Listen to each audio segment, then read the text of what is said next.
क्या हो अगर आपका दिमाग आपको ऐसी दुनिया दिखाए जो असल में मौजूद ही ना हो?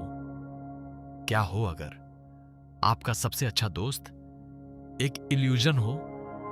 और सबसे डरावनी बात, आपको कभी एहसास ही ना हो कि आपका दिमाग धीरे धीरे रियलिटी और इमेजिनेशन के बीच की दीवार तोड़ रहा है। यह सिर्फ एक फिल्म नहीं है, यह इंसानी दिमाग के सबसे खतरनाक रहस्य की कहानी है। एक ऐसे इंसान की कहानी जो दुनिया का जीनियस बना, लेकिन अपने ही माइंड का प्रिजनर भी। यह है अ ब्यूटीफुल माइंड की हिडन साइकोलॉजी। स्टोरी शुरू होती है जॉन नैश से, एक ऐसा इंसान जो बाकी लोगों से अलग था। वो इंटेलिजेंट था लेकिन सोशली डिस्कनेक्टेड। उसके आसपास लोग थे लेकिन वह इमोशनली अकेला था। साइकोलॉजी में इसे कहते हैं social isolation of high intelligence. कई बार बहुत ज्यादा इंटेलिजेंट लोग सामान्य लोगों से इमोशनली कनेक्ट नहीं कर पाते क्योंकि उनका दिमाग हमेशा अलग तरीके से सोचता है। जॉन नेश भी ऐसा ही था। वह लोगों को समझने से ज्यादा पैटर्न्स समझने में इंटरेस्टेड था। वह इमोशंस से ज्यादा लॉजिक में बिलीव करता था, और यही चीज धीरे धीरे उसे रियलिटी से दूर ले जाने लगती है। फिल्म की शुरुआत में ही हम नोटिस करते हैं जॉन दूसरों से डिस्टेंस रखता है।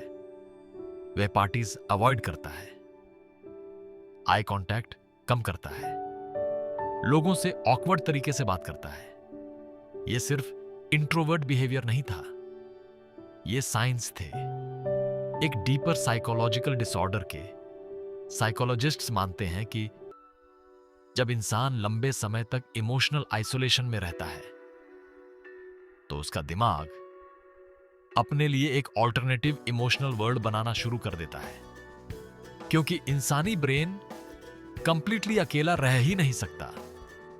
उसे कनेक्शन चाहिए, और अगर रियल कनेक्शन ना मिले तो माइंड इमेजिनरी कनेक्शंस क्रिएट करने लगता है।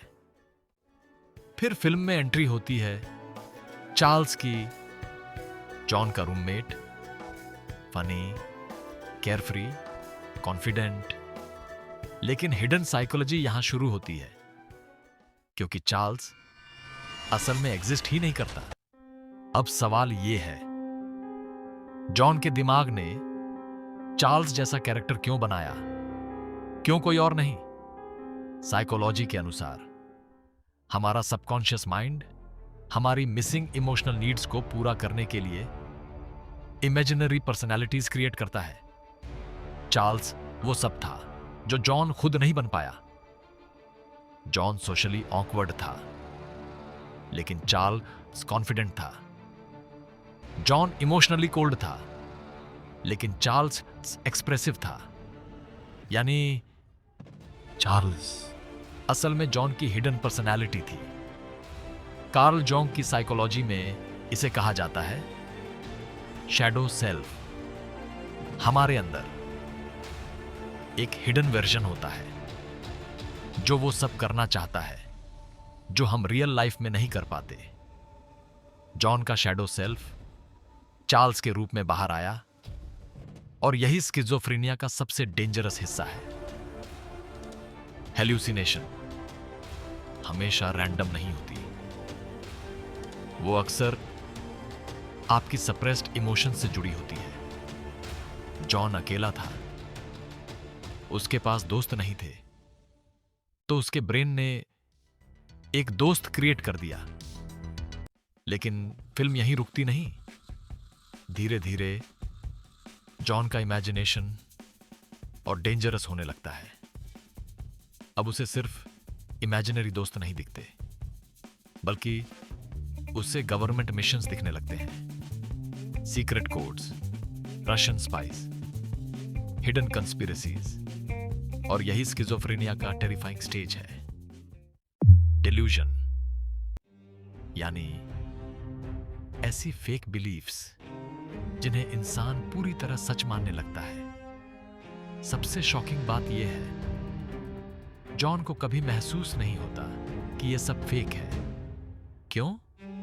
क्योंकि हमारा ब्रेन जो चीज बार बार देखता है उसे रियलिटी मानने लगता है।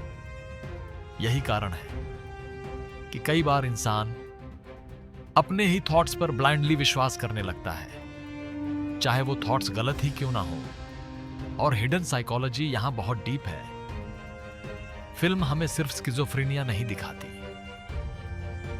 बल्कि ह्यूमन माइंड की सबसे बड़ी कमजोरी दिखाती है। The brain wants meaning. हमारा दिमाग हर चीज में मीनिंग ढूंढता है, रैंडम चीजों में भी पैटर्न्स ढूंढता है।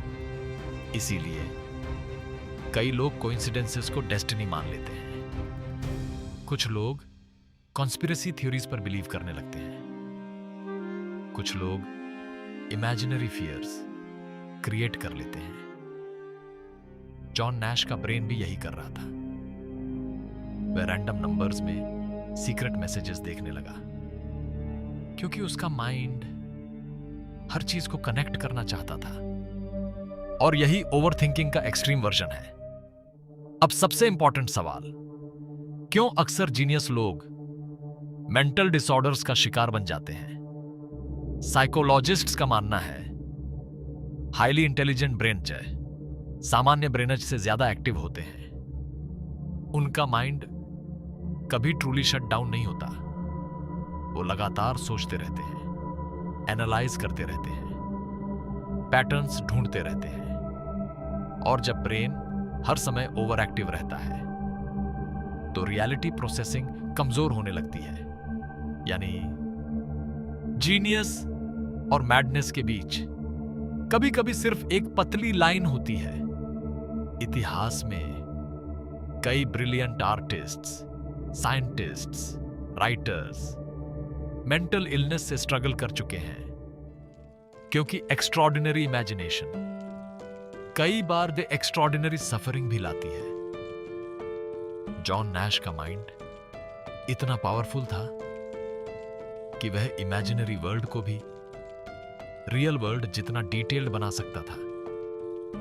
और यही स्किज़ोफ्रेनिया की सबसे हॉरिफाइंग बात है। उस दुनिया को सिर्फ पेशेंट नहीं देखता, वह उससे फील भी करता है, उस पर विश्वास भी करता है। फिल्म का सबसे इमोशनल हिस्सा जॉन और अलिसिया का रिलेशनशिप है। अलिसिया नैश। जब अलिसिया को सच पता चलता है कि जॉन मेंटली इल है तो उसकी पूरी दुनिया टूट जाती है। लेकिन हिडन साइकोलॉजी यहां बहुत पावरफुल है, क्योंकि मेंटल इलनेस सिर्फ एक इंसान को अफेक्ट नहीं करती, वो उसके आसपास के लोगों को भी तोड़ देती है।